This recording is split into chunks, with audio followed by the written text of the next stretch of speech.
नमस्कार, good morning. Online classes में एक बार फिर से आप सभी का स्वागत है। आज हम पाठ 2 अध्याय 2 लक्ष्मण परशुराम संवाद है उसकी व्याख्या प्रारंभ करेंगे। पहली व्याख्या लेते हैं। आज व्याख्या आपके सामने है ही, प्रश्न लिखा हुआ है, तो पहले शब्दार्थ देख लेते हैं। नाथ शब्द परशुराम जी के लिए आया है। शंभु यानी शिव, धनु यानी धनुष, शिव का धनुष, बंजने यानी तोड़ने वाला, तो यानी होगा एक दास यानी सेवक तुम्हारा यानी आपका। आयुष यानी आज्ञा, का यानी क्या, कई यानी कहते, मोह यानी मुझसे, कि नहीं, सुन यानी सुनकर, ऋषा यानी क्रोधित होकर, मुनि यानी परशुराम जी, कोई यानी क्रोधी, सेवक यानी सेवक, सो जो वही है, कर यानी करता है, सेवक यानी सेवा, अरि यानी शत्रुता का, करने यानी करके, करने यानी कर्म, कर यानी करके, कर यानी करता है, लड़ाई यानी लड़ाई, सुनो यानी सुनो, जय यानी जिसने भी, शिव यानी शिव का धनुष, तोड़ा यानी तोड़ा है, सहस्त्र बाहु नामक एक राजा जिसके 100 हाथ थे, सम यानी समान, सो यानी वह, रिपु यानी शत्रु, मोरा यानी मेरा, सो यानी इसलिए, बिलगाव यानी अलग, बिहारी समाज यानी समाज से, राज समाज से, नैते यानी नहीं तो, मारे यानी मारे, जेही यानी जाएंगे,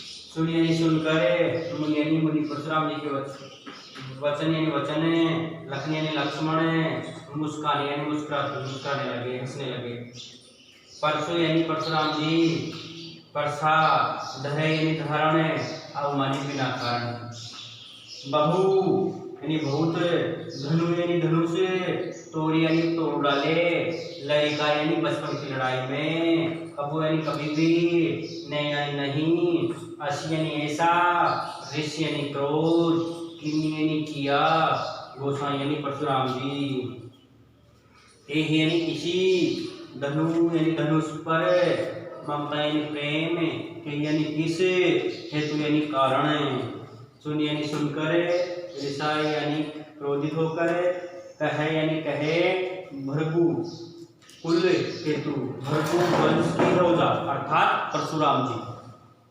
रेंद्रक बालक, हे राजपुत्र, कालवश यानी काल के वश में, बोलत तो ही बोलने के कारण, तो यानी तुझे, नयन सही, समाज यानी समझ, धनु यानी धनुष, सम यानी समान, त्रिपुरारी यानी भगवान शिव का, धनु यानी धनुष, विदित यानी जानता है, सकल यानी सारा। ये हो गए इसके शब्दार्थ। अब इसका प्रसंग देखते हैं। प्रसंग क्या बताया गया है कि प्रस्तुत काव्यांश कवि तुलसीदास द्वारा रचित रामचरितमानस के बालकांड से संकलित है। इस अवतरण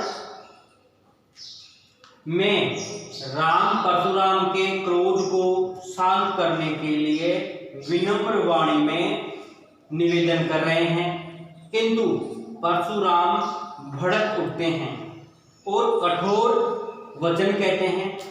इससे लक्ष्मण के साथ उनका विवाद हो जाता है। इसी बात का वर्णन इस काव्यांश में किया गया है। अब देखते हैं व्याख्या, अर्थ देखते हैं। राम परशुराम से कहते हैं, नाथ समुद्र बंद निहारा, होई केव एक दास तुम्हारा। राम परशुराम जी से कहते हैं कि हे नाथ, शिव के धनुष को तोड़ने वाला कोई आपका एक सेवक ही होगा। आयसु कहा, कहिए किन मोही, क्या आज्ञा है, आप मुझसे कहते क्यों नहीं। सुनी ऋषाई बोले मुनि को ही, यह सुनकर मुनि परशुराम जी क्रोध करके बोले, सेवकु सो जो करे सेवकाई, कि सेवक वही है जो सेवा करे। अरि करनी करी करे लड़ाई। जो शत्रुता का कर्म करके लड़ाई करता है वह सेवक नहीं होता है। सुनहु राम जेहि शिव धनु तोड़ा, कि हे राम सुनो, जिसने भी शिव के धनुष को तोड़ा है, सहस्त्र बाहु सम सो रिपु मोरा, वह सहस्त्र बाहु के समान, वह सहस्त्र बाहु के समान मेरा शत्रु है। सो बिलगाऊ बिहाई समाजा, इसलिए वह इस राज समाज से अलग हो जाए। नैते मारे जेहि सब राजा, नहीं तो सब राजा मारे जाएंगे, नहीं तो अभी कभी सारे राजा मारे जाएंगे। सुनी मुनि वचन लखन मुस्काने, मुनि परशुराम जी के वचनों को सुनकर लक्ष्मण जी मुस्कुराते हुए बोले और कहने लगे कि हे परशुराम जी, आपने बिना कारण ही अभिमान या क्रोध या प्रथा धारण कर रखा है।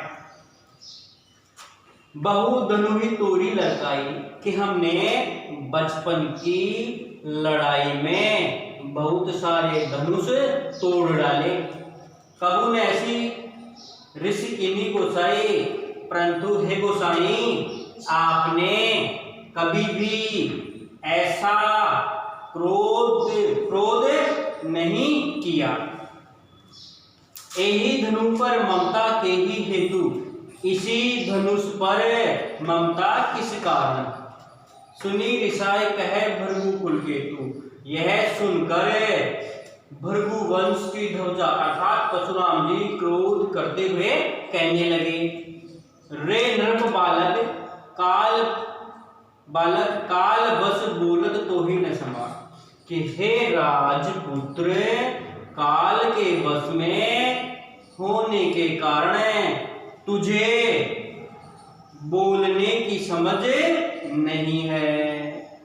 धनु ही सम त्रिपुरारी धनु विदित सकल संसार, ये सारा संसार जानता है कि ये साधारण धनुष नहीं है, ये भगवान शिव का धनुष है।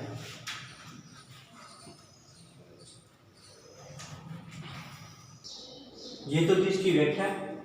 अब अपन प्रश्न देखते हैं। प्रश्न में क्या क्या बताया गया है कि काव्यांश की भाषा साहित्यिक अवधि भाषा है, प्रस्तुत काव्यांश अवधि भाषा में लिखा गया है।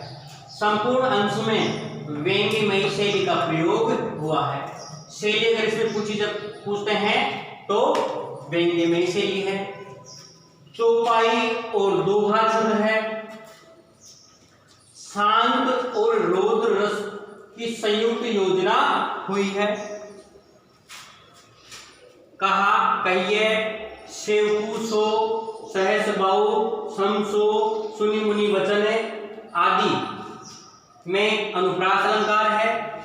जय शिव धनु तोड़ा सहस बाहु समसो रिपु मोरा में भृगु कुल केतु में आदि में उपमा अलंकार है। पात्रों के चरित्र पर उनके संवादों से पूर्ण प्रकाश पड़ रहा है। इसमें जो पात्र हैं उन पात्रों का जो चरित्र दर्शाया गया है, उनको जो संवाद दिए गए हैं वो उन पर सही प्रभाव डाल रहे हैं। सीता स्वयंवर के प्रसंग का इसमें वर्णन हुआ है। ओज गुण है। ओज गुण की प्रधानता है, ये इसका विशेष है। इस तरह से अपने को विशेष लिखना पड़ता है। धन्यवाद।